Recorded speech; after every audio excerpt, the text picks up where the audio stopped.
Good evening and welcome to this Development Control meeting of Burnley Borough Council on the 29th of April 2021. Committee members present are Councillor Frank Cant, Chair of Development Control, Councillor Mark Payne, Vice Chair of Development Control, Councillors Afrasir Banwar, Gordon Birtwistle, Saeed Chowdhury, Peter Gill, Sue Graham, Sarah Hall, John Harbour, Alan Hosker, Mohammed Ishtiaq, Anne Kelly, Lubna Khan, Neil Mottershead and Jeff Sumner. People requesting to speak at this meeting present are Noel Anderson, Stuart Booth, Stephen Hartley, Brian Sumner, Michael Sproston and Daniel Botton. Officers present are Paul Gattrell, Head of Housing and Development Control, Alec Hickey, Planning Team Manager, Erica Eden-Porter, Principal Planner, Janet Philbin, Principal Planner, and Amanda Rumbelow, Property Solicitor. Imelda Grady is the Democracy Officer, Paul Barlow is streaming the meeting, and myself, Chris Gay, Governance Manager, is hosting the meeting. Thank you, Chair, over to you. Yeah, thank you, Chris. Yeah, before I do start this evening's meeting, as everyone notices, it is rather a long agenda this evening. I would appreciate it if members could keep comments down to a brief, as brief as possible, so that we can get through the business this evening. Certainly not stifling any debate or anything, but if you bear that in mind, please. Right, first item on the agenda is apologies. Have we any apologies? I've not received any apologies, Chair, no. Right, thank you. And minutes from the last meeting. Would anyone wish to move those minutes? Move them, Chair. Yeah. Seconded, yeah. Thank you. And are there any additional items of business? There are none, Chair. Right, thank you. Do we have any declarations of interest? No. I'll take that as a no, yep. And as previously mentioned, exclusion of the public with no private items. So can we move it as per agenda? Chair, it's Chris Yes. Gay.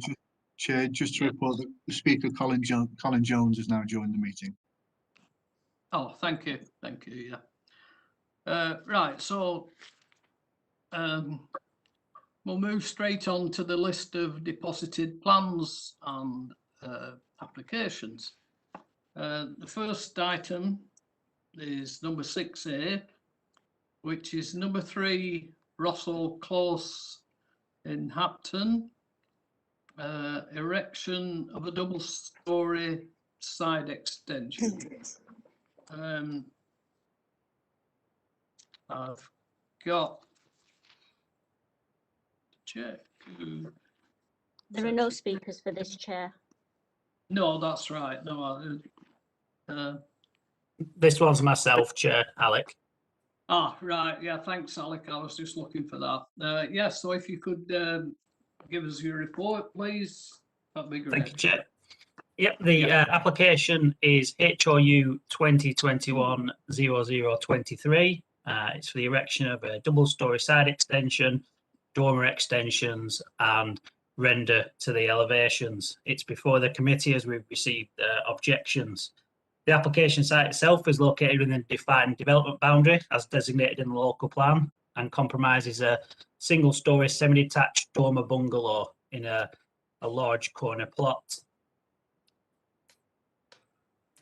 As you'll see from the application drawings, the 2-storey side extension would be 7.3 metres by 4.3 with a ridge and eaves height of approximately 3 metres and 7 metres respectively.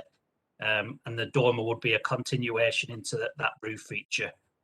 Again, the external elevations would include a render and dark UPVC frames replacing those that are currently on the property. The main issues in front of us for this application are the impact on the character of the area, including design and appearance, and impact on amenity. The objections that we did receive do relate to being out of keeping, loss of privacy, and overshadowing.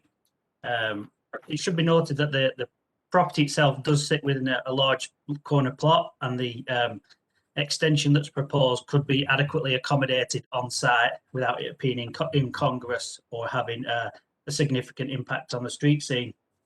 Officers are satisfied that the size and proportions of the extension are adequate, and whilst render isn't a common feature in that area, it's felt that given its single-storey nature, with the elevations being principally at the ground floor, that the introduction of render would be acceptable. With regards to impact on amenity, it's noted that the applicant did provide amended plans to ensure that no windows on the side elevations, and so it wouldn't result in any loss of privacy. Again, the existing relationship where it sits is in quite a large corner plot, and it's considered to be a sufficient distance away from any nearby residents to ensure that there's no issue from overlooking, overbearing or overshadowing. As such, Chair, we recommend approval subject to the conditions set out. Thank you. Yeah, thank you, Alec. Right, so any member? Chair. Move it, Chair. Was that Councillor Oscar? It was. Yeah. Correct so me if you- I'm wrong here, but at beginning at meeting, did you say it was number 3? Because I've got number 5. Oh, yes, sorry, it's my eyesight. Yes, it is number 5. You're correct. Yeah, thanks for that. Right, so it's been moved. Was it seconded? I'll second it. Is that Councillor Chowdhury? Chowdhury. Chowdhury. Yep. Yes, Councillor Right. Chowdhury. Chair, if there is Uh, no dissent, we can take it as approved, but if you need, I will be doing name votes this evening. Yeah, So thank it's up you. to you whichever you want to do. Yeah, do members wish to discuss it or No request to Mr. speak, Chair. no dissent? No, I don't want to hear anything. I think Councillor Therefore- Gill, Chair, is raising his hand to speak. Councillor Gill? Oh, Councillor Gill, yeah. Thank you very much, Chair. It's just more of an observation than any form of dissent. It is a small course, as Russell course. There is ample room to facilitate it. But however, it is a bit concerning that with the amount of properties on there, a quarter of the residents have actually put in complaints against it. But I can't see any legal reason why we couldn't reject this. Just a mere observation. Thank you. Yeah, thank you, Councillor Gill. So it's been moved and seconded. We don't appear to have any dissent. So therefore, I would say this item has been approved. Thank you very much. Chair. Moving, yes. No, thank you, I said. Oh, right. Yeah. Agenda item 6B. This is number 50, Aspen Drive, Burnley.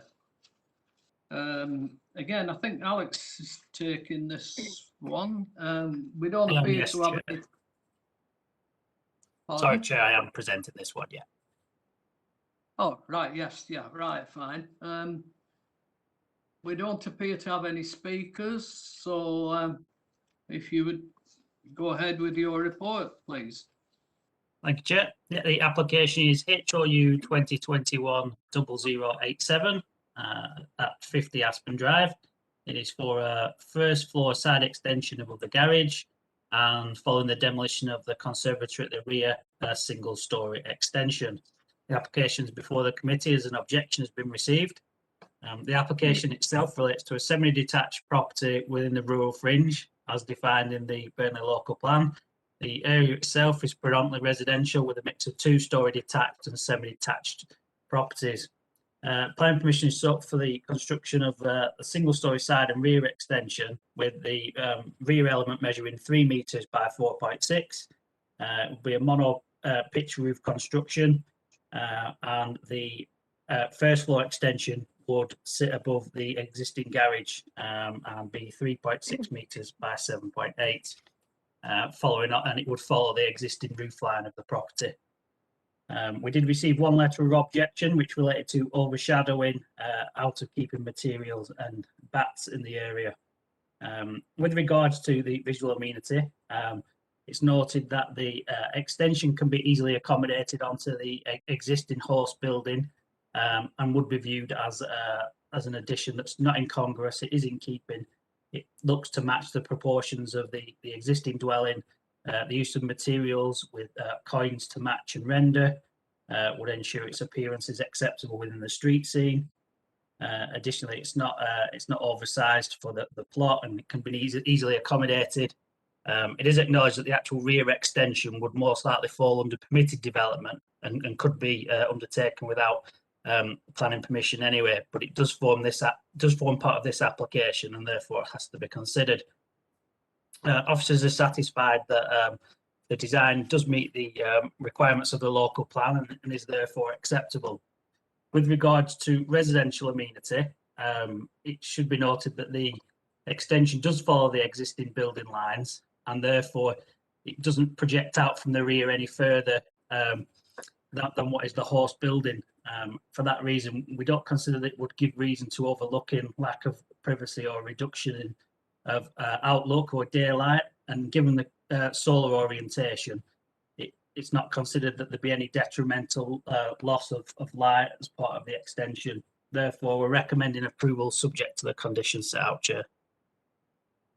Right, yeah, thank you very much for that. Any members? No requests to speak, Chair, No and no visual Happy to indications. move it. I'll second that. Yeah, so was that Councillor Graham? That was me Or- seconding it, yes. I don't know who yeah. moved it. I think it was Councillor Kelly. It It was was. Councillor Oh, right. Kelly and Councillor Graham. Right, thank you. I can't see everybody on the screen, that's the problem sometimes. Yeah, right, so it's moved and seconded. Any further comments?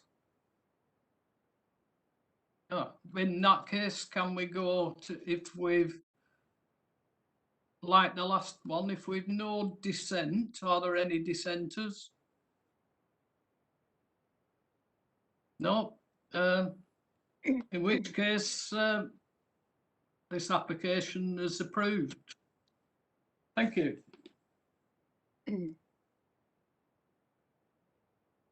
Item 6C, the Junction Hotel, 63 Rosegrove Lane, Burnley.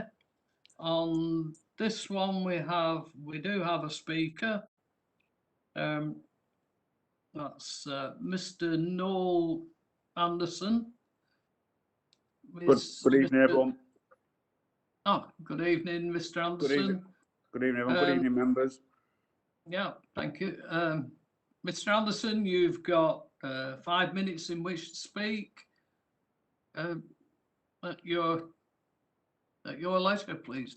Okay, well, thank you all very much for your time. It's Noel Anderson from ALB Properties. I'm going to keep this brief, obviously, 6:30 in the evening, and we all want to be moving on. So I'd just like to assure everyone on the call that we're invested in the area in Rosegrove. We did buy the Junction Inn hotel and convert it into 4 quality affordable homes, which we're keeping. We don't want to sell, and we have no plans to sell. We've amended the plans significantly to suit concerns from residents, concerns from highways, which I believe we've now addressed. And again, I'd like to assure everyone on this meeting that we want to start straight away. There are other developments in the area that seem to be taking the time, which is frustrating for us. I say we believe in Rosegrove, and I say if we were to be accepted and get planning, then we'll be starting straight away to transform the area. And that's all I'd like to say, really. So thank you very much for your time. Yeah, thank you, Mr. Anderson. Got the officer's report. We got Erica to do this. It is, yes, sir. Can you hear me okay, Chair? Yeah, fine. That's Okay. So this application is FUL 2020-0210. I'd just like to bring to the attention of committee that the agent is actually Hindley Designs and the applicant is ALB Properties. I think I muddled them up on the report in front of you. The proposal is for a building of a new dwelling attached to the Junction Hotel, and the application is before committee as objections have been received. The application relates to the yard area of the former Junction Hotel on Rosegrove Lane, and the hotel has recently been converted into 4 dwellings. The site fronts Rosegrove Lane, which is a busy thoroughfare and is subject to parking restrictions, preventing waiting at any time. And an adopted street runs to the rear, which is two-way access via Lever Street and Duncan Street. The application seeks permission for the erection of a 1-bedroom dwelling in the former yard area and attached to the gable of the former Junction Hotel. The dwelling has been designed to respect the architectural characteristics, scale, detailing and materials of the former pub, having the appearance of a traditional attached stone-built cottage. 1 off-street parking space will be provided at the rear and a small area of private outdoor space which is comparable in size to the rear yards of surrounding terraces. The application, as originally submitted, was for a 3-bedroom dwelling with no on-site parking. To overcome highways and neighbour objections relating to the lack of dedicated parking, the footprint of the building has been reduced and repositioned further forward to allow 1 in-curtilage parking space plus the required clearance at the rear, and to overcome amenity concerns and to take account of the reduced floor space, the occupancy has been reduced to 1 bedroom. Consultation responses have been received and are set out and summarised in the report. There are no outstanding objections from the Highway Authority or from Environmental Health, subject to conditions which have been incorporated into the recommendation. There is a ward councillor objection on the grounds of highway safety, and the original proposal attracted 5 letters of objection raising highway and amenity issues. Consultation on the revised scheme received 8 letters of objection, largely concerning the use of the rear alley for access to the car parking space, and this matter has been considered in detail in the main report. The principle of development, while the site is suitable and it's sustainable in its location, and the proposal has been assessed as being acceptable in principle, subject to the acceptability of impacts on visual amenity, residential amenity, highways and parking. So in terms of visual amenity, as set out in the report, the proposed dwelling is appropriately designed and would not have a detrimental impact on visual amenity. With regards to neighbouring amenity, again, as set out in detail in the report, it is considered that the proposed dwelling would not give rise to any unacceptable adverse impacts upon neighbouring amenity such that refusal would be warranted.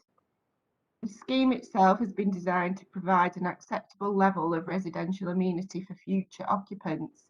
The proposed internal layout and the positioning of the windows provide sufficient levels of natural daylight, ventilation and privacy, and adequate provision has been made for refuse storage, for parking and for private amenity space. With regards to highways and parking, this matter is considered in detail within the main body of the report. It is the combination of parking restrictions along Rosegrove Lane and the predominance of terraced housing that places high demand on the surrounding streets for parking. And officers have taken on board the neighbour objections regarding the problems and the inconvenience caused by high levels of parking stress within the area. The levels of on-street parking within 100 metres of the site have been monitored, and officers concur that there is insufficient capacity at peak times to safely accommodate any additional demand generated by the proposed dwelling. So in this instance, the amended scheme generates a parking requirement of 1 space. When the parking restrictions to Rosegrove Lane and the character of the street scene is such that a parking space to the front of the dwelling would be neither possible nor desirable. And as reliance on the surrounding highway to meet the parking demand would not be acceptable.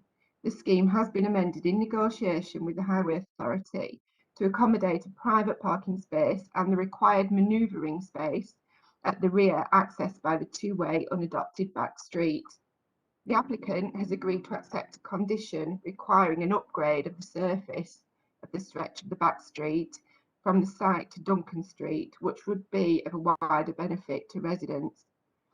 In this instance, it is also considered necessary to impose a condition ensuring that the parking space remains available for parking at all times and to limit the number of bedrooms to 1. The MPPF states that development should only be refused on highway grounds if there would be an unacceptable impact on highway safety or the impacts on the road network would be severe. Having carefully considered the scale and nature of the proposal and other local circumstances as set out in the report, the view of officers is that the proposal would not give rise to any unacceptable adverse impacts such that refusal on highway grounds would be warranted. So overall, the proposal is considered to accord with the local plan. It represents a sustainable form of development, and there are no material considerations that would indicate that permission should be withheld. The application is therefore recommended for approval, subject to conditions as set out. Thank you. Yeah, thank you, Erica. Right, so to members. Members, anyone wishing to contribute? No requests received, Chair. No visual indications. Thank you. No. Move it, Chair. Right, yeah, thank you, Councillor Graham. Are we a seconder? I'll second, Councillor Keller. Oh, thank you, Councillor Kelly. Right, so it's same as last time. Have we any dissent? In that case, I will, if there are no dissent, we will approve this application. Thank you very much, everyone. Right, so moving on. Item 6D, land to the west of Redleys Road, Clividger. With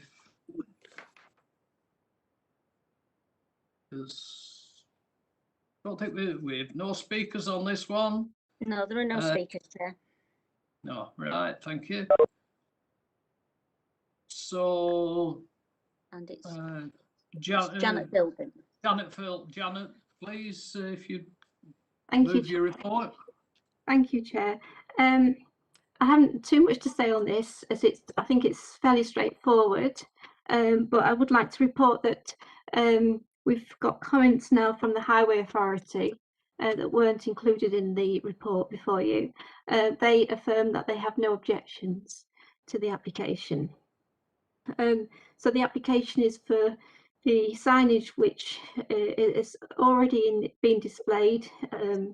It's for 4 flagpoles, a stack sign, which is a two-sided column sign at the entrance to the sales office, and various small signs around the car park, all of which are non-illuminated. The signs are proportionate to the scale of the site for the purpose of bringing it to people's attention the presence of the sales office on the site. In terms of visual amenity, they have an acceptable impact. In terms of highway safety, they don't cause a distraction to motorists. And so from a planning point of view, the proposed signage are acceptable in both amenity and safety grounds, and so recommended for approval. Thank you, Chair. Yeah, thank you, Janet. Right, back to members. Move it, Chair. What's that? Can I just ask? Sorry, can I just ask a question, please? Yes, certainly. Thank you. one of the objections from residents has been about the removal of some dry stone walling. There's nothing in the conditions at the moment that say that that would have to be put back. But would there be a condition that any dry stone wall that is damaged or removed would be put back when the signs are removed? Thank you, Chair. Is that something that you could answer, Janet? I can answer that. It's not necessary to put that as a condition because it doesn't directly relate to the actual signage. It relates to the formation of that little area for sales, which is part and parcel of the planning application. So I kind of confirm that the wall will need to be rebuilt when the sales office is removed. Right, thank you. Move it, Chair. Right, thank you, Councillor Graham. Seconder, anyone? In that, I'll Chair. Second that. Who's I've got that? John Harbour. I've got John Harbour as seconder. Chowdhury. And Councillor Chowdhury, but it has been moved and seconded, Chair. Right, yeah. Did Councillor Chowdhury wish to say anything? Second it. Yeah, I think Councillor Harbour's already seconded it, but thank you for that. Okay. Again, have we any dissent on this item? Take that as a no. So, so this item is approved. Again, thank you very much. Moving on to land off Richmond Avenue, and on this one we do have a speaker, Mr. Stuart Booth. Speaking. Yep. Hi. Yeah, Mr. Booth, if you would like to, if you'd like to speak, you're allowed 5 minutes. Whenever. All right. Thank you, Chair. Yeah. I'll be brief. I appreciate you've got a long agenda. This is an application for hard standing with a small stables in a field adjacent to the allocated development site off Redleys Road, which I noticed you just approved the advertisements for Miller Homes, which is this is the site adjacent to it. The proposal is effectively to move the horse and stables that are currently sitting on that field off Richmond Avenue, as some of the site works associated with the development, mainly connecting to the drains in Richmond Avenue, will actually affect the existing stable location. So this application seeks to move that stable well away from the development to a more appropriate location, but in the same field. It will be sufficiently distance away from the rear boundary of the properties nearby as well, which is supported by environmental health comments. It's an appropriate use in the field, and I'd ask councillors to support the officer recommendation. Thank you. Yeah, thank you very much for that. So if I ask Alec to present the report, please. Thank you, Chair. Yeah, the application is FUL 2020-0612. It's before the committee as we have received objections.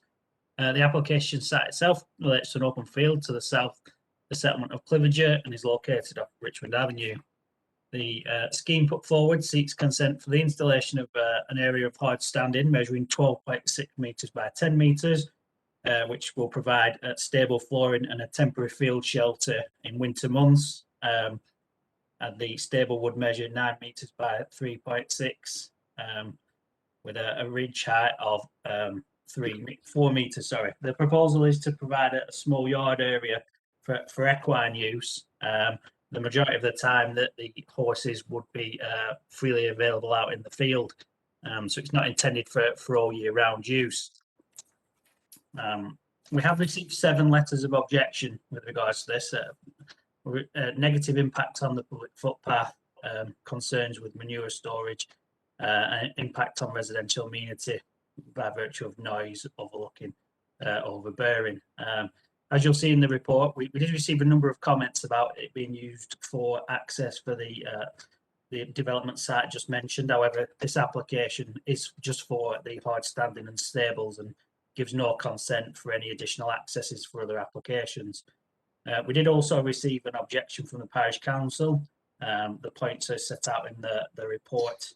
It should be noted that there's nothing before us to say why the scheme isn't permitted development. It is an application, and we therefore have to assess it on those grounds. With regards to the principle of development, the main policy would be EMP7, which details the requirement for equestrian development, so access, siting, scale and design.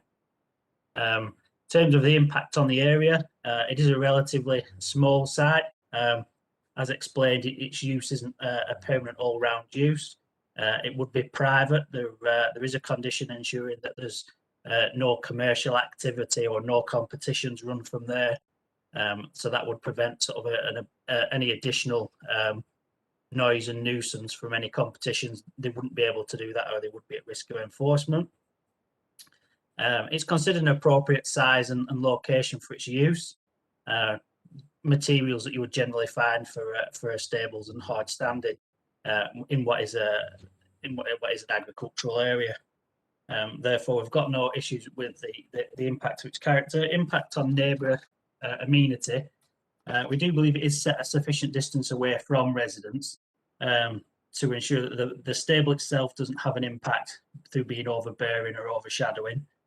With regards to noise, disturbance and smell, the applicant has confirmed within that would be removed as and when required and would be limited, given that the premises isn't in use full time. The horses are able to roam around the majority of the time. And it's also not considered that there would be a significant amount of order from two horses. That's confirmed with no objection from environmental health. It's considered that the application does meet with the requirements of policy EMP7. Officers are satisfied they can recommend approval subject to the conditions set out.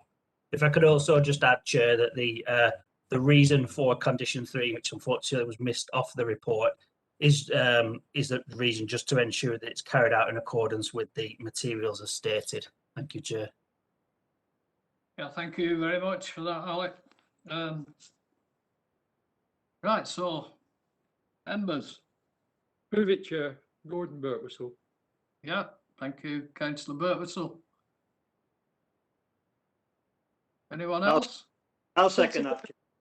I think Peter Gill has got his hand up. I don't know if he wishes to speak. I'll second anyway, Chair. Thank you, Thank you, Councillor Sumner. Right, so Councillor Sumner seconded it. Yeah, Councillor Gill, did you wish to speak? Chair, thank you. It's another one where, again, legally we couldn't do anything about it, so for that reason it will go through. But I do actually feel sorry for the Parish Council and some of the neighbours. I know it's not going to be used all year round, but when it is, I just feel a bit of sympathy towards them. That they've highlighted good arguments, but unfortunately, it's not enough to reject it. So I will also move to approve. Thank you, Councillor Gill. Any other member? No one indicating, Chair. Right. Can I also say that if we have no dissent on this one, has anyone any dissent? I'll take that as a no, in which case the application is approved. Again, thank you very much for everyone. Item 6F, number 60 Church Street, Briarcliff. We do have a speaker for this one. It's a Mr. Colin Jones. Again, have we got Colin with us? We have. Mr. Jones, if you'd wish to put your put your case. You have 5 minutes. Thank you, Chair. Thank you, everyone. My name's Colin Jones, and I'm here to speak in support of the planning application before you. I'd like to begin with a relevant brief introduction to the applicant business, if I may, which has been founded by Accrington-born Peter Bennison. Unfortunately, Peter's mother suffered a stroke at the birth and has been cared for in Accrington ever since. Peter's father was a serving naval officer at the time, who passed away when Peter was 5. The effect of these two tragedies was that Peter was sent to a residential naval care academy. The Naval Academy, though, provided Peter with a sound foundation for his future, and he's made a successful career as a property developer, with over 1,800 homes built by his firm. But it was on a visit to see his mother back here in the area that Peter was talking to someone in the care sector, and they told him about the shortage of good quality residential childcare in Lancashire, and he decided to try and do something about it. She didn't last long in this, did she? What brings us She here did. today? The property we're buying is a residential home. It's intended for residential purposes. And that is exactly how the home will be operated, providing a family-style accommodation for 3 or 4 children. It'll be no different to any family with children acquiring the house and moving in. In fact, the one-to-one support we will give the children means that they will always be accompanied by one of our staff when they're out in the community, providing a level of supervision working parents could never offer when trying to make sure their offspring are always on the best behaviour. In terms of traffic, there'll be no more comings and goings than an everyday family with 3 or 4 children and 2 parents. I don't know about you, but when my children lived at home, there was a continuous stream of other parents dropping their kids off to play or collecting them, grandparents calling round, cousins, uncles, aunts. If anything, the number of vehicles coming to 60 Church Street will be fewer than the ones that came to my house. And my house didn't have on-property parking for up-to 8 vehicles, which this one has. There'll be no need for anyone to park in the street, that's for sure. Lancashire County Council are crying out for additional placements for vulnerable young people. Let's not forget that is who we're trying to help. No child wants to be taken into care, and it's rarely their fault. Most often they're in care either due to unfortunate circumstances or poor parenting. And it's vulnerable children we're speaking of. There can be no presumption that they bring unsociable behaviour to an area, any more than we can prejudge a person based on their name or ethnicity. The children may have lost their parents or have safeguarding issues. None of us here today can say anything for certain other than these are children in need of care. Let's be honest, we've all seen in the press stories of people, children in care being asked to live alone in a caravan, visited twice a week by a social worker, or in extreme cases, living in a tent, or perhaps still in unregulated homes, which became illegal last September. Here, we're offering a detached family home to care for and provide an environment where children can prosper and have the chance to aim for a happy and fulfilling life, not being passed from pillar to post. In the same way the founder, Peter Bennison, has been able to prosper from his stable environment. It's also a home striving for the highest standards. Peter has recruited Zena Hobson to the board. Zena is the former head of Ofsted. Also, Henry Boyle, an advisor to the government on child welfare. Head of care is Julie McShane. She's worked in the sector for 25 years and opened more than 40 childcare homes. The welfare of the children is at the heart of everything we're trying to achieve here in this property. In conclusion, I ask you to approve this application and allow us to set about offering the care to the children that need it very much as quickly as possible. Thank you, Evan. Thank you very much, Mr. Jones. Could I just mention, we have speakers speaking. I don't know who interrupted, but somebody interrupted. It's I find that unacceptable. Thank you, Chair. Yeah, well, Anyway, moving on. Janet Philbin is the officer doing the report. Please, could you present your report, Janet? Thank you, Chair. The proposed home is for 4 children between the ages of 7 and 18, and it would operate as close to a family home situation as possible, but with staff to care for the children. We've had objections from 4 neighbouring properties based on parking and antisocial behaviour. First of all, in terms of parking, the site plan on page 67 shows that there would be adequate in-curtilage parking, which would therefore negate the need for any on-street parking. Secondly, in terms of antisocial behaviour, the children would be cared for 24 hours and would attend school, and the use would have the similar characteristics to that of a Class C3 conventional dwelling. And therefore, there is no reason to believe that it would lead to antisocial behaviour. It's a suitable site and home for the proposed use as a children's home, and it's therefore recommended for approval. Thank you, Chair. Yeah, thank you, Janet. Right, back to members. Councillor Graham, Chair. Councillor Graham. Thank you, Chair. And I was very interested listening to the speaker talking about the background of the applicant and so on. I know this property. It's near to the church that I attend. It's a large dwelling, a large detached dwelling in quite considerable grounds. You can see from the picture that's on page 65 of the report that there's ample space for parking, there's ample space for play.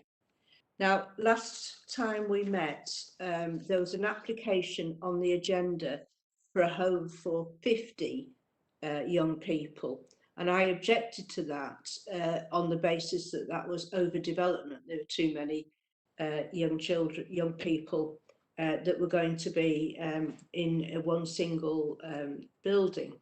This is entirely different. This is exactly an appropriate use for this property. It's the people within it will be no more than a large family. You could have any large family move in there at any time.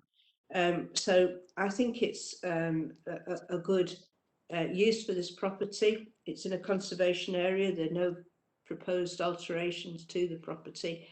And I'd like to move that we approve the report. Thank you very much. Yeah, thank you, Councillor Graham. I think we've got Councillor Ishtiak.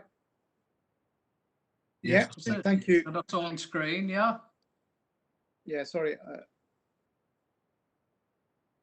I'll start my video. Thank you, Chair. I agree with my colleague Sue Graham on this one, not obviously in the previous. I think the previous application Sue's referring to was not a children's home, but more of a supported living accommodation for young people, which is slightly different setup. I think that's aimed at young people who are coming out of care. Then, sorry, I've got children in the background, so apologies for that. So I'd like to second my colleague for approval of this application. Thank you. Right. Thank you, Councillor Ishtiak. Any other members? Councillor Anwar, Chair. Councillor Anwar? And then Councillor Kelly. Yeah, right. Thank you, Chair. Thank you, Chair. I was just going to agree with everything that Councillor Graham has said in terms of that this is in essence, would be no different from a family home. So I was just going to second, but Councillor Ishtiak's done that anyway, so thank you. Right, yeah, thank you. Councillor Kelly. Thank you, Chair. I also want to support this application. I have the same misgivings that I had at the last meeting about people's automatic assumption that these children will be badly behaved or create antisocial behaviour. There's an assumption straight away that children will bring trouble. And obviously, from what we've heard tonight, that's absolutely not the case here. And it does just disappoint me that people put in objections because they assume that these children will be badly behaved or they will cause trouble. I actually do want to support the application. It's a huge building. It actually has, I think it's 5 or 6 bedrooms. You could get a family with 5 or 6 children moving in there, and there would be a lot more people there than they're expecting to have in a home. So I would also like to support the application. Thank you, Chair. Yeah, thank you, Councillor Kelly. Any other members wish to contribute? No members indicating, Chair. No. Again, I don't hear any dissent. Are there any dissent on this item? I'll take that as no. So therefore, this application is also approved. Again, my thanks to everyone. And moving on quite nicely. Next application is number 87, Brome Street, Burnley. Just check that we've... There are no speakers, Chair. No, we've no speakers, no. So we'll go straight through to Alec, who's presenting this report, please. Thank you, Chair. Yeah, this application is HOU 2021-0053. The application is before the committee has received objections. The proposal involves the erection of a kitchen extension to the rear of a mid-terrace property, which is situated within the urban boundary as defined in the local plan. The property itself is in the residential area of Stonyholme, and the proposal is for a single-storey dual pitch extension on the rear, which has been prepared ready for the site. The extension though hasn't begun. The extension will project 4 metres by 3.2 with an eaves height of 2.9 metres and a ridge height of 4 metres. Proposed materials are a mixture of brick and render with a slate roof, which would match a number of other extensions that are built in the area. With regards to the objections, there have been a number that have been raised that the extension is to be built on the right-hand side of a neighbour, and it doesn't fit in well with the other extensions in that immediate area. However, there are extensions on that elevation within the surroundings. Additionally, a separate member of the public said it's not in line with the street, as they all start on the left, and because the extension projects to the edge of the yard, it would overshadow the back street. With regards to the principle of the development, it is within the urban area, so the main 2 issues to consider are impact on the character of the area and the amenity of neighbours. With regards to the impact on the character of the area, there are no policies which state which side of a property an extension should be built on, and indeed under permitted development, subject to meeting the criteria, you could build off both walls at the back of the property. Officers are satisfied that its appearance, being a dual pitch, is in keeping with the immediate area. It is reminiscent of a number of extensions that are in that immediate vicinity. As such, on balance, we feel that the extension is in keeping and forms a sympathetic and unobtrusive addition. With regards to the impact on neighbours, it's noted that it does form the full width of the property at one side. However, a 2-metre boundary could be erected adjacent that, and therefore the inclusion of a 2.9 metre extension, again part of which could be done under permitted development, wouldn't have a detrimental impact over and above what could be done as a boundary treatment. Officers are satisfied that it won't give rise to any overlooking or overbearing impact, and additionally, whilst it does run to the end of the yard, it wouldn't give any detrimental impact to overshadowing on the back alley. As such, officers recommend approval subject to the conditions set out. Thank you, Chair. Yeah, thank you, Alec. I've spotted that Councillor Anwar wishes to speak.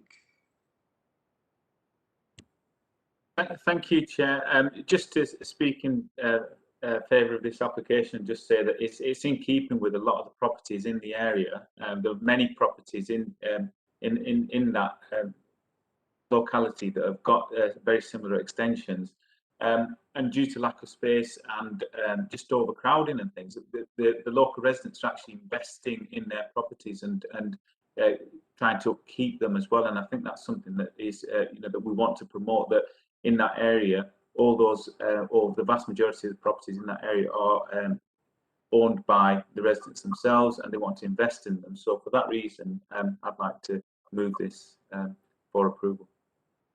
Thank you, Councillor Anwar. I'll second that, Mr. Chair.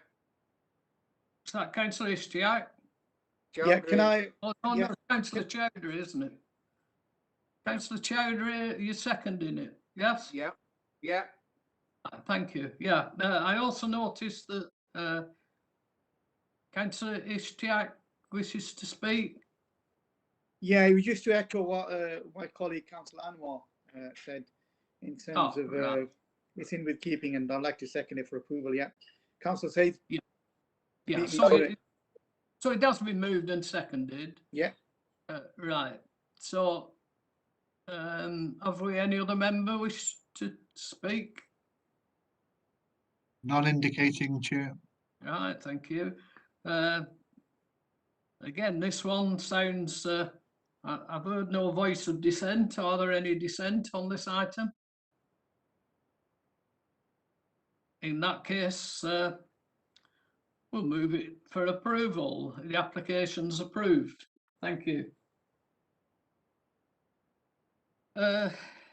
Agenda item 6H, land at Hamilton Road, Upton, Burnley.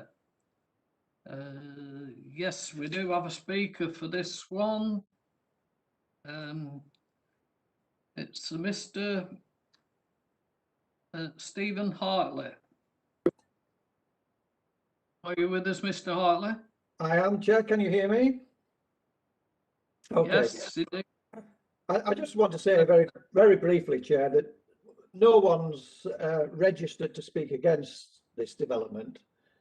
And in those circumstances, I feel I can't really usefully add to the comprehensive report before you, which, as you know, recommends approval with no adverse impacts in terms of character and appearance or living conditions. So I'm quite happy to not waste the committee's time and to leave it to you, of course. Thank you.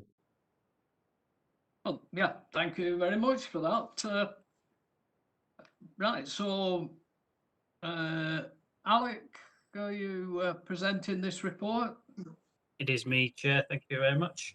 Yep, the application is FUL 2020-0447. The application is before the committee following receipt of an objection. The site itself relates to an agricultural field to the south of Settlement Hapton, and it forms part of the small hamlet comprising Parkgate Farm and Teco Mount. The application is seeking consent for the erection of an agricultural building measuring 25 metres by 15 metres with a ridge and eaves height of approximately 6.6 metres and 4.9 metres respectively. The proposal would also include some engineering works sort of to cut away at the land so the proposed building can be accommodated into the existing hillside without being an incongruous addition that sits above the skyline, essentially. We did receive one letter of objection, which related to the negative impact on traffic and highway and negative impact on the character of the area. There was no objection from LCC Highways, subject to conditions. And with regards to the principle of development, one of the key ones is policy MP5, which details the support for rural businesses and diversification, subject to being compliant with the remainder of the development plan. In terms of the impact on the character of the area, obviously it is a large building, but agricultural buildings generally do err on the side of being quite big just for the need of what they accommodate. Its materials are considered to be in keeping with what would be expected of an agricultural building. And again, with the fill works, it wouldn't result in an incongruous addition and could be accommodated within the existing landscape, and it is close to a number of other buildings, so it would sit within the view of those and be shielded. With regards to the impact on amenity, it's considered to be a sufficient distance away from any neighbours, therefore sort of any noise resulting from the use itself would be acceptable. And again, that there aren't any properties that would be impacted by virtue of its size and positioning, no overshadowing or overbearing impacts. That's why we recommend approval subject to the conditions set out. Thank you, Chair. Thank you very much, Alec. Right, so members. No members indicated to speak, Chair. Happy to move it. Yeah, thank you, Councillor Kelly. Second it. Yeah, Councillor Graham. So it's been moved and seconded. Again, have we any dissent on this item? Appears not. So therefore, this application is approved. Thank you very much. Now then, next item is 6I. Land at Westway, Burnley. We have one speaker for this one. That's Mr. Brian Sumner. Yes, good evening. Mr. Sumner, are you? Yes, can I be heard? Yes, you can be heard. Yes, you can present your report, your deliberations or whatever. I'll do some deliberations. Yeah. Thank you, Mr. Chairman and members. Just to say a few words on this by way of background. This land, of course, was in public ownership. It was owned by the County Council and sold by them for their own reasons, and was covenanted to be used as a car park. And that is the option that this applicant is taken up. The land was, before my client purchased the land was bought by somebody else previously off the County Council, and they proceeded to take down the trees, which I understand was investigated by your council at that time. And following that, the previous landowner gave up, and my client bought it as a car park operator to implement that covenant. There was also covenants on the land that a screen and a landscape bund be put along Williford Street, which forms part of this application. And I feel that I could have designed more car parking spaces on this site, but we have taken some consideration to its impact on the area and allowed a reasonable sized bund onto Westway, the main road, so cars on the car park and on Westway won't conflict with each other. And of course, we've got a 2.5 metre landscape screen and a screen fence to Williford Street to screen the car park from the residents opposite. In terms of the car park itself, it's a private car park. It's not a public car park, so it's a pre-booking system. And in that sense, whilst the Williford Street and the access all geometrically conform with highway requirements, we do feel that there will not be too many comings and goings from this car park to cause a great deal of disturbance. Apart from that, I support your officers. As I say, it's in general in conformity with your policies, and therefore I'd ask the committee to approve the application. Thank you, Chairman. Yeah, thank you, Mr. Sumner. Janet, can I bring you in to present your report on this umpy piece of land? Thank you, Chair. So it's a hummocky piece of land at Westway, a small piece of land between Westway, Willfield Street and Old Accrington Road, which was recently cleared of trees and vegetation and is now proposed as a small 20-space car park, which includes 2 disabled spaces. The land would be levelled a landscape bund formed along its edge with Westway. The car park would operate on the basis of a prior booking system only, with a barrier-controlled entrance using number plate recognition. Access to the car park has been repositioned since the application was first submitted to put it away from the two houses on Willfield Street. And also to introduce a hedge and tree planting with a fence behind that along the Willfield Street frontage. The council has received objections from councillor Fewings and one neighbour objection, and they're reported on page 66 of the agenda. Some of the neighbour concerns have been largely dealt with by way of the improvements that have been made to the scheme, such as to improve the outlook from the two properties on Willfield Street with the landscaping and a fence. Additional traffic to the site would be minimised by restricting the use of the car park to pre-booking only. Lancashire County Council Highways have requested further conditions, including the provision of 2 electric vehicle charging points, which have been accepted by the applicant. Other conditions are required to ensure adequate drainage, and subject to these conditions, the proposal will provide a positive improvement to the visual amenities of the site and also a useful facility close to the Burnley Barracks station. It's therefore recommended for approval. Thank you, Chair. Yeah, thank you, Janet. Right, so again, we're back to members.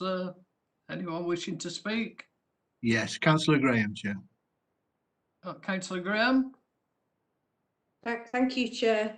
This is an awkward shaped piece of land left over after the road was developed, and is not particularly useful for anything. It had developed some vegetation on it and some trees that unfortunately have been cleared, but it's now looking quite unsightly.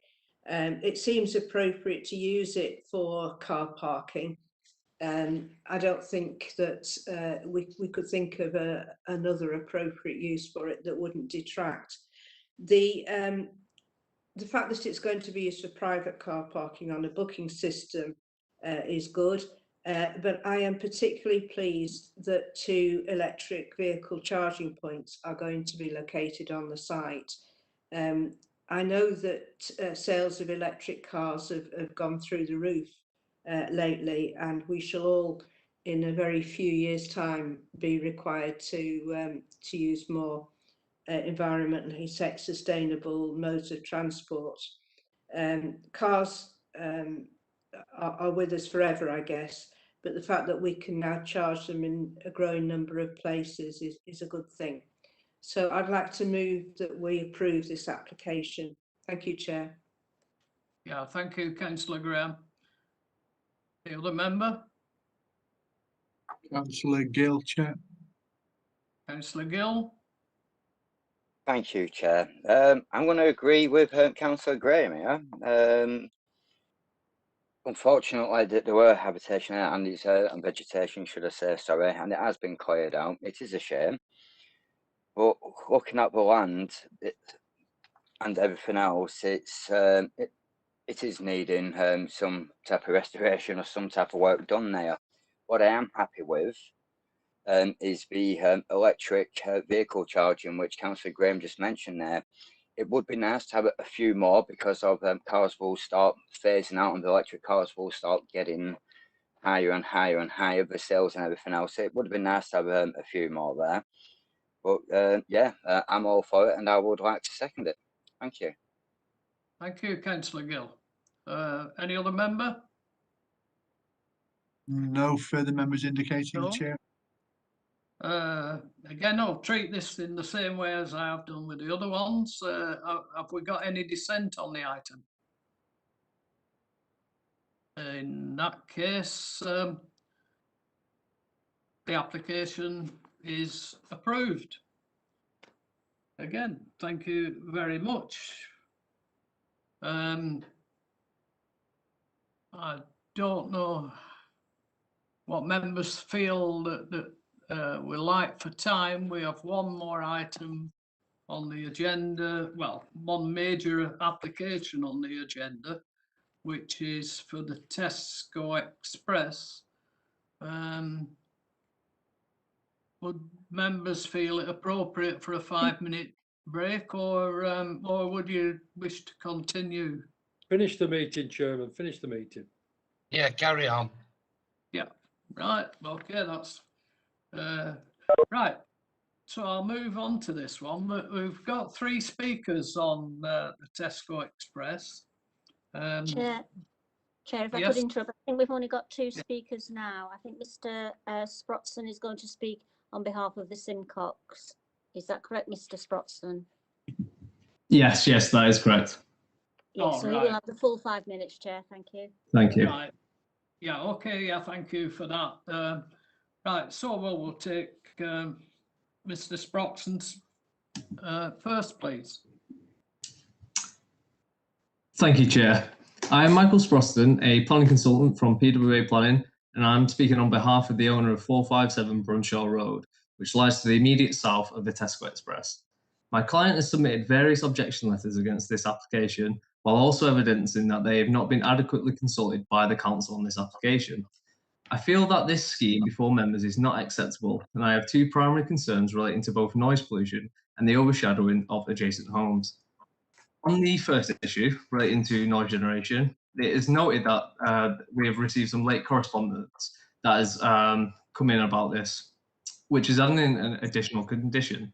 This condition now looks to restrict deliveries between the hours of 9 AM to 5 PM on Mondays through to Saturdays, as per the recommendations of the applicant's own noise impact assessment, as well as the council's own environmental health officer. However, I believe that this condition also needs to prohibit deliveries on bank holidays as well as Sundays. On the second point, which is regarding overshadowing, the submitted noise impact assessment also confirms that to mitigate against the noise pollution that this will create, a 3.5 high metre acoustic fence is required. Any fence over 2 metres in height requires planning permission as per the General Permitted Development Order, also known as the GDPO. This massive fence would severely impact the residential amenity of all neighbouring properties, including my client at 457 Brunshaw Road, due to its overall size and visual impact. Personally, I'd find it bad enough if my neighbours put up a 3.5 metre high fence, but here, due to falling levels and an existing retaining wall, the actual height from the ground level on my client's site would be roughly 4.8 metres in height, which would tower well above the existing head roads that are present at the site. It will be even greater for the properties immediately to the rear. This fence would be visually dominant and would create shadowing behind it, therefore reducing the amount of daylight that the adjacent homes would receive, including my client. Upon review of the late correspondence received, it still appears that the visual impact of the development and the associated fence and its impact on residential amenity has not been fully considered, with no mention in the late correspondence of the changes between the levels of Tesco and 457 Brunshaw Lane. There also appears to be an error in the late correspondence, which states that 457 Brunshaw Lane faces away from the application site, Tesco. This is factually incorrect. The property directly faces Tesco. To me, this error clearly shows that any consideration to the visual impact of the fencing has only been given at the last minute, which is clearly not acceptable. To add to this, the proposed acoustic fencing is not shown on any of the elevation plans or street scenes that the applicant has submitted, despite being shown on the site plans. So it's quite difficult to actually envision how dominating the fence would be and what its impact would be upon surrounding residential properties. The erection of a 3.5 metre high acoustic fence is clearly essential to mitigate against the noise generated by the extension. However, the impact of this feature on neighbours is a consideration that must be looked However, the impact of this feature on neighbours is a consideration that must be looked at now. It is not a matter for simply rubber stamping further down the line as part of a condition. Given the serious concerns for losses to amenity, it is asked that the committee insist upon the delivery hours condition to include bank holidays, and serious consideration is given to the 3.5 metre high acoustic fencing that will clearly overshadow the nearby residential properties and gardens. Is there no better alternative to limit noise than a 4.8 metre high fence? Therefore, in conclusion, the application cannot be accepted in its current form. Thank you. Right, thank you very much. Right, so moving on, we have a second speaker, Mr. Daniel Botton. Have we got Mr. Yes, thanks, Chair. Can you hear me? Right, yeah, Mr. Botton, and you've got you have 5 minutes in which to speak. Thank you. Good evening, everyone. My name's Daniel. I'm acting as planning consultant on behalf of Tesco here, the applicant. Just to reiterate that the simple purpose of this application is just to provide the existing store with enough storage space to be able to operate effectively, keep the shelves stocked and ensure that produce is available throughout the day. The extension is of a small scale, being only 1 story. It will not be a prominent addition to the existing store, and in any case will be screened from public view. Delivery vehicles will still be able to enter the site in forward gear, ample parking will remain, and the County Highways Officer raises no objection to the proposal on this basis. In terms of noise, which we realise is a concern, it should be noted that this is a proposal for the erection of a storage room and a gate only, neither of which are noise generating structures. So the issues with noise are not centred around this application. They're centred around a historic situation with the stores. And in order to overcome this, that was the reason for the undertaking the noise assessment, which recommends that the acoustic barrier be erected. And this is what we propose to do on the basis of our assessment and on the basis of the council's environmental health officer, who acknowledges in his most recent response that with the inclusion of this barrier, the calculated noise levels are well below guidelines and will indeed provide betterment over the existing situation. So we argue that the proposal is clearly acceptable in noise terms. Furthermore, whilst deliveries have historically been restricted to between 9 AM and 5 PM already as part of a Tesco Good Neighbour agreement, whereas now we're proposing to adopt that in planning terms as a condition on this consent, which would therefore mean that those delivery times fall under the control of the council. Given what I've just said, and particularly that the proposal here will be providing betterment in noise terms, which we note is the primary concern, I would urge you to vote in favour of the application in accordance with your officer's recommendation. Thank you very much. Thank you, Mr. Botton. Right, so Alec, I believe you're doing this report. Yes, Chair, it's myself. The application is FUL 2020-0573, and the scheme is for the installation of a new modular extension with the armcore barrier and closed timber boarded fence with gate. The application is before the committee as we have received objections. As you'll see from the report itself, it's quite a substantial report that goes into quite a bit of detail, particularly around the site history. Members may be aware that the actual change of use of the Tesco was previously done under permitted development, and therefore there were no restrictions on that use when it did go forward. The extension itself, the modular extension, will project 4.3 metres from the side elevation and have a length of 7.1 metres, which will create additional floor space to service the existing Tesco on site. It would be a monopitch roof with an eave height of 2.9 metres and a ridge height of 3.2. It would be a steel portal frame in a RAL grey colour. The primary reason, as I said, is for increased storage for the store, and also the fence, and particularly the gate and fence is to address the historical noise issues. It should be noted that the existing hours of operation that allow for deliveries is 7 till 10, and And as you'll note in the report, that's not controlled at the moment through planning condition, but through a subsequent Section 106 agreement. Officers have been quite extensively involved with the agent and also the council's environmental health officers with regards to the complaints around noise. There are a number of historical complaints. However, having checked with the council's enforcement officer, there's no enforcement history for the site.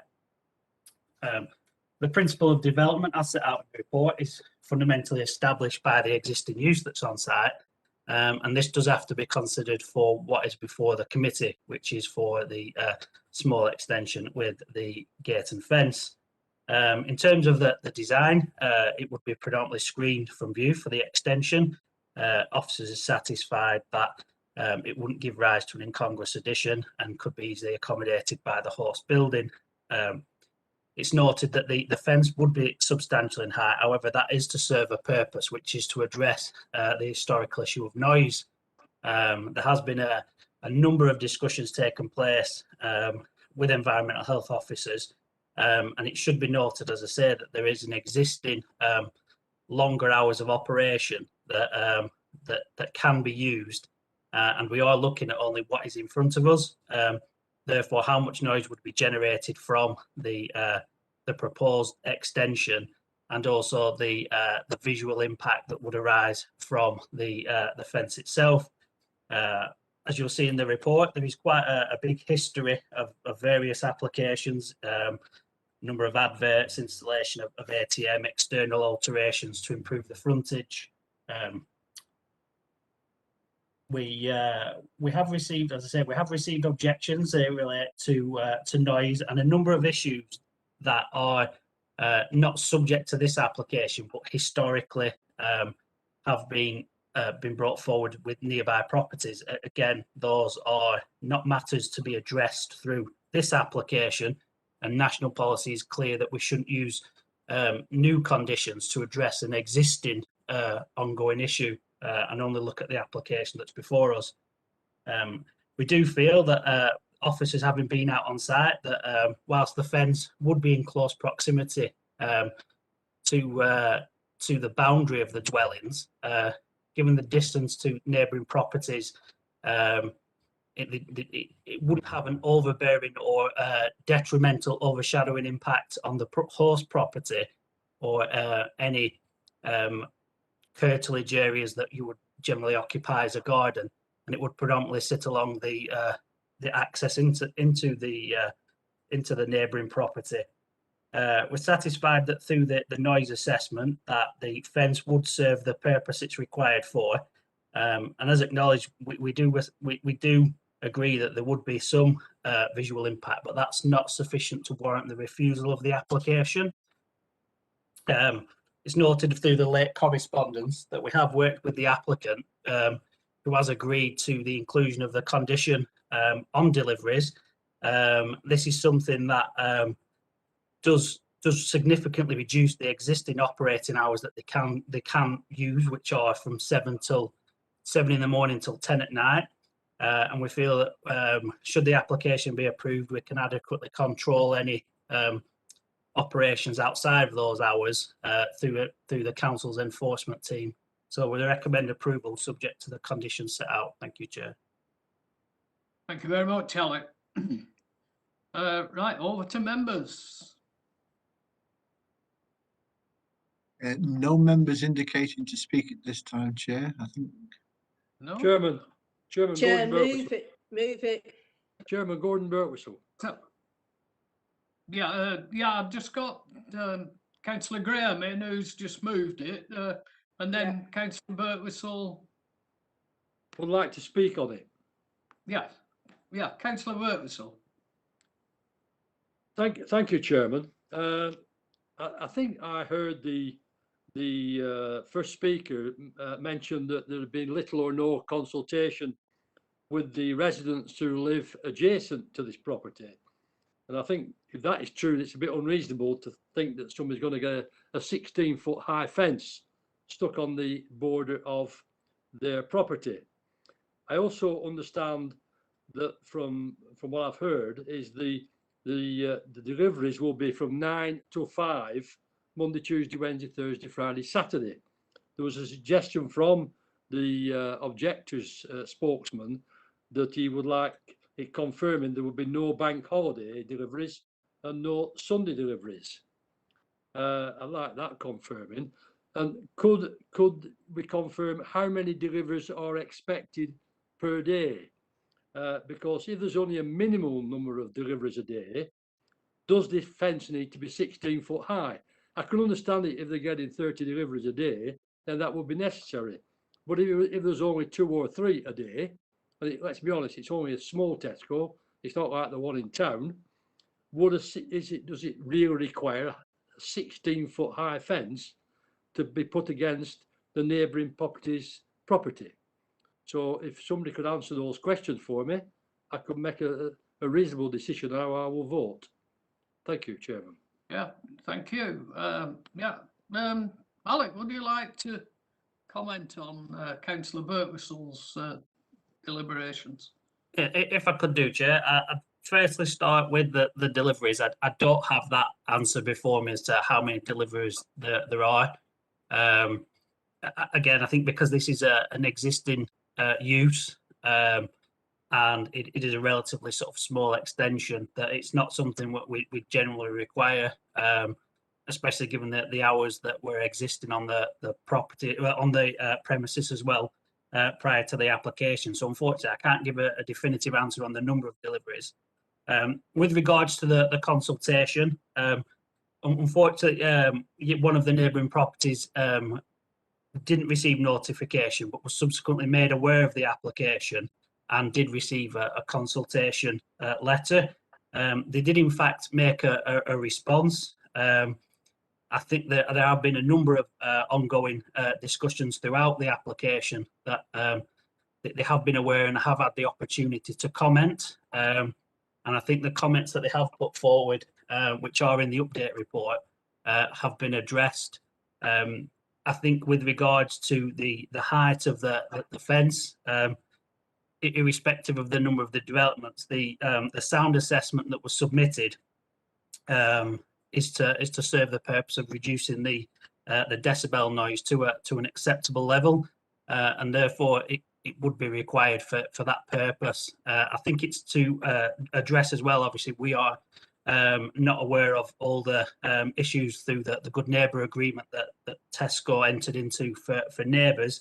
But it is to address some of the concerns that they have received that we haven't necessarily received through the planning process. Hopefully that's everything. But if there's any other questions, I'm happy to respond. Right, thank you, Alec. Chairman, if I could just go back yes, for a second. I thank Alec for his response, and I think it answered most of my questions. But the main one is they're going to put a 16-foot high fence down the side of some private dwelling houses to stop the noise. Now, if there's 50 wagons coming a day, then I would agree they need a 16-foot high fence there because the noise will be excessive. But if the number of wagons coming a day are minimal, i.e. 3 or 4 a day, then the noise would be reduced dramatically. And I would guess that the local residents would prefer the noise of when they're only coming between 9 and 5. I mean, they're coming at 4 o'clock in the morning, that's a different ballgame. But between 9 and 5 during the day, I guess the residents would prefer the noise of 4 trucks a day than have a 16-foot high fence built against their properties. I mean, it is 16 foot is a long way up, and if there's any sort of daylight, I know we don't have planning requirements for daylight or trees, but we have an environmental situation here that we need to take into consideration. So I do think the number of deliveries a day is important, because if it's only minimal, why do we need a 16-foot high fence? If it is a lot, then I would agree they need one. So I do think that's an important issue. Thank you. Yeah, thank you, Councillor Birtwhistle. I've got requests to speak from Councillor Payne. Thank you, Chair. Yeah. I'll just try and help Councillor Birtwistle. Obviously, I used to work at Asda as a manager, a £1 million store. We very rarely got more than 8 deliveries a day. So a small supermarket like that will get maybe 2. I would have thought it won't get many more than that. I think the stock room, it's very unusual that staff spend a lot of time working in a stock room, so the noise coming out of that is going to be minimal. So I personally don't understand why the screen would be needed as well, but if it's what the residents have been complaining about noise, and this is the only solution to bring the noise level down for the residents, then I would assume that's why the supermarket have said they're going to put the fence in.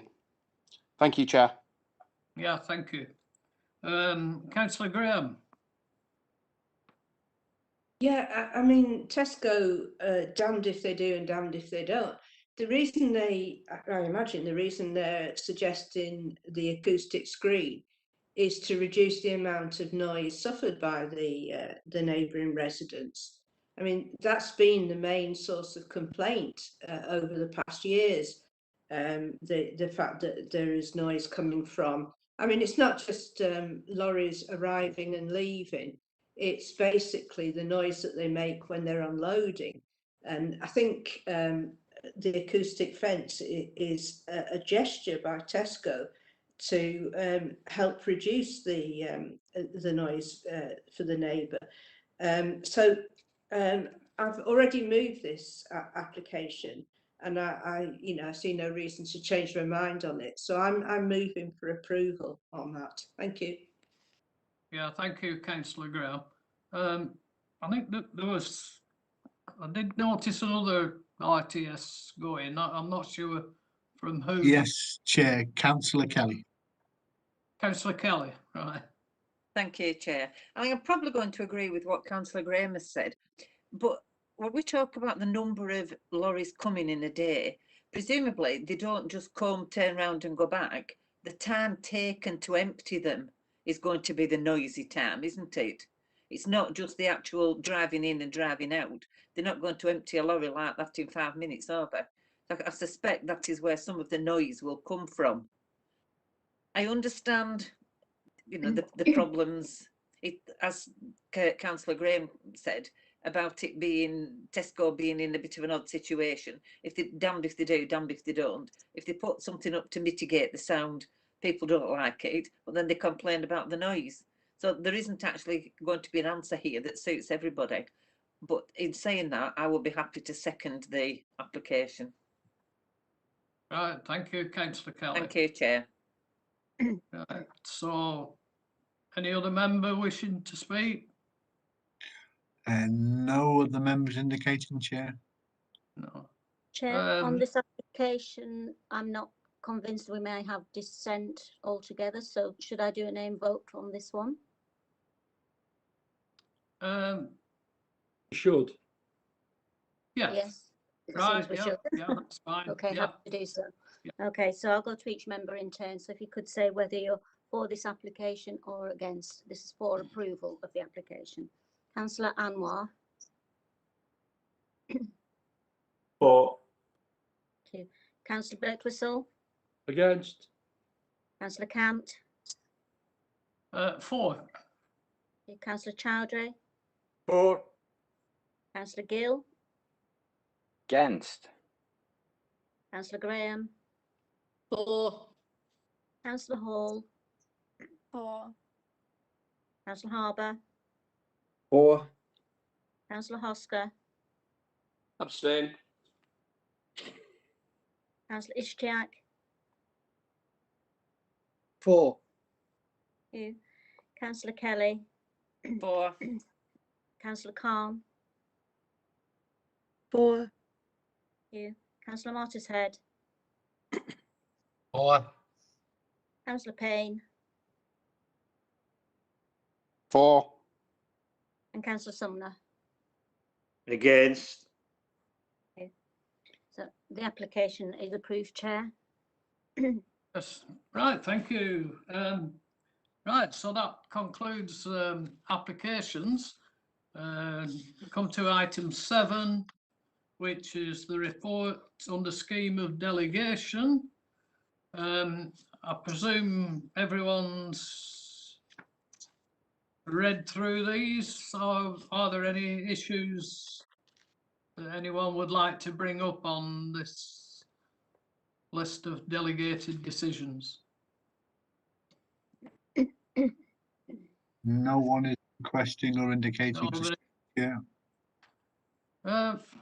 Right, well, in that case, I'll close the meeting and in doing so, I thank you all very much for serving on this committee. It's obviously the last one of this this term, and hopefully we'll see most of you after the forthcoming elections. So I bid you all good night. Thank you. Thank you very much, Chair. Good night all. Thank you, Chair.